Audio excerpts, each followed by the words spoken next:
So, what if the world's longest, most ancient epic poem wasn't a poem at all? What if it was something far more dangerous?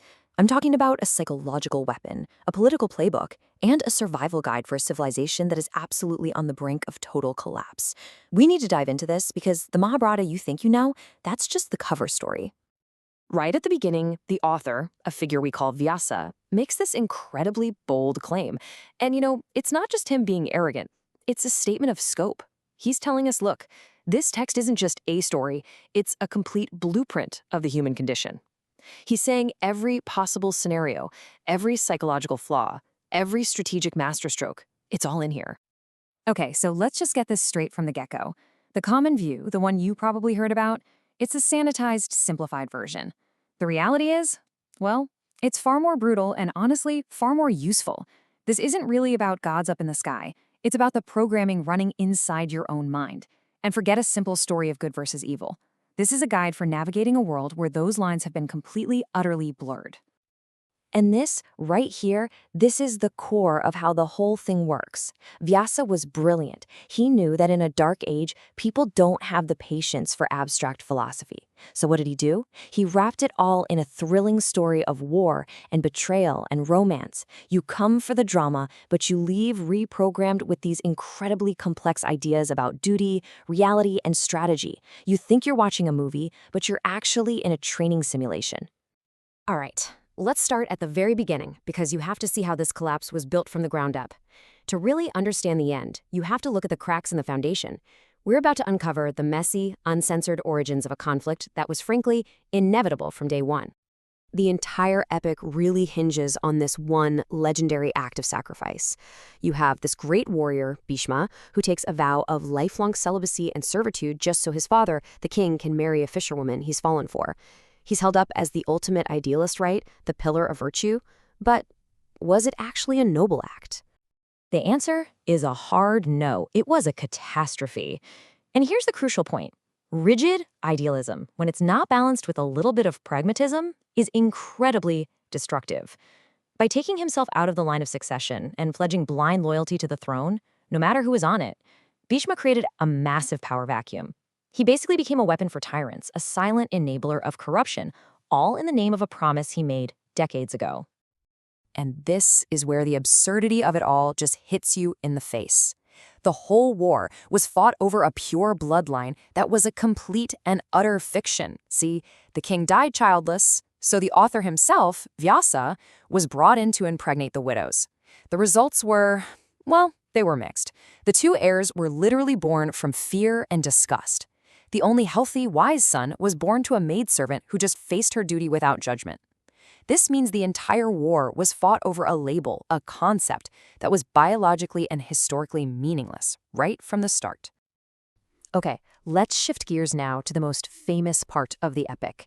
It's often treated as this sacred religious text, but if you look at it through this secret manual lens, it totally transforms into something much more practical, something for right here, right now. The setting here is absolutely key.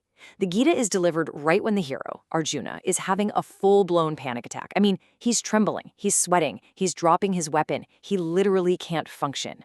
So Krishna's response isn't a prayer, it's an intervention.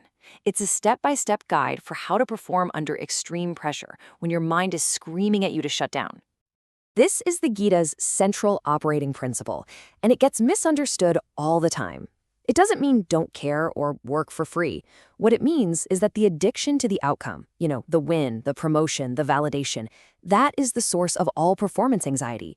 By detaching from the fruit of your action, you free up 100% of your mental energy to focus purely on the task at hand.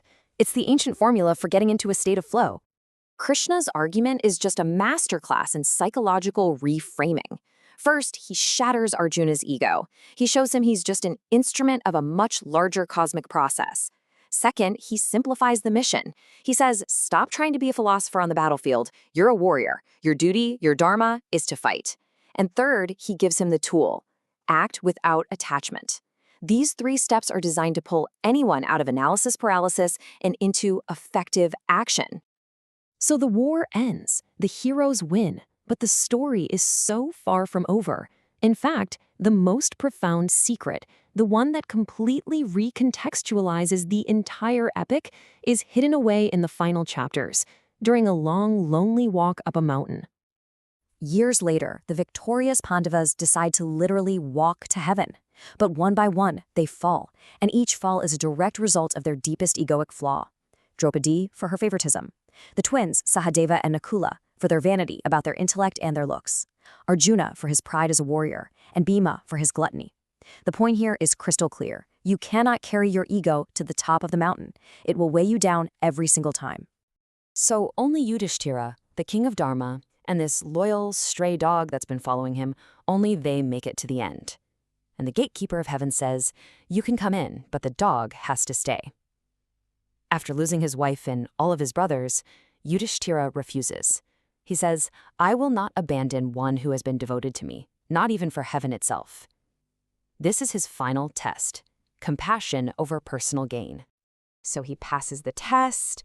The dog reveals itself to be the god of Dharma in disguise, and Yudhishthira enters paradise. And who does he see sitting on a golden throne being honored like a hero? Duryodhana, the villain, the narcissist who caused the entire war, the man responsible for the death of millions of people, the man who tried to publicly humiliate his wife, and he's just sitting there, in heaven.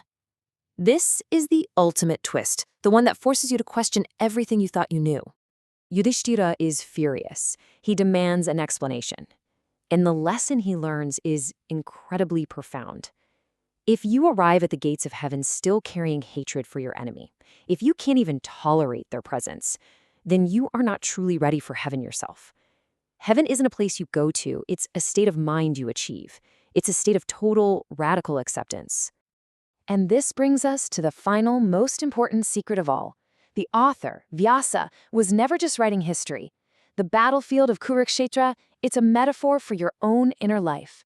The 5 virtuous Pandavas represent your higher nature, your intellect, your focus, your discipline. The 100 Kauravas, they are your hundreds of negative tendencies, your envy, your anger, your insecurities. And guess what? They are more numerous, and they control the kingdom of your mind by default. So the real takeaway from this massive epic isn't about some ancient kings or a mythological war. It is a manual for the civil war happening inside you every single day. The battle between your best self and your worst impulses isn't something that happened thousands of years ago. It is happening right now. The only question is, which side are you arming?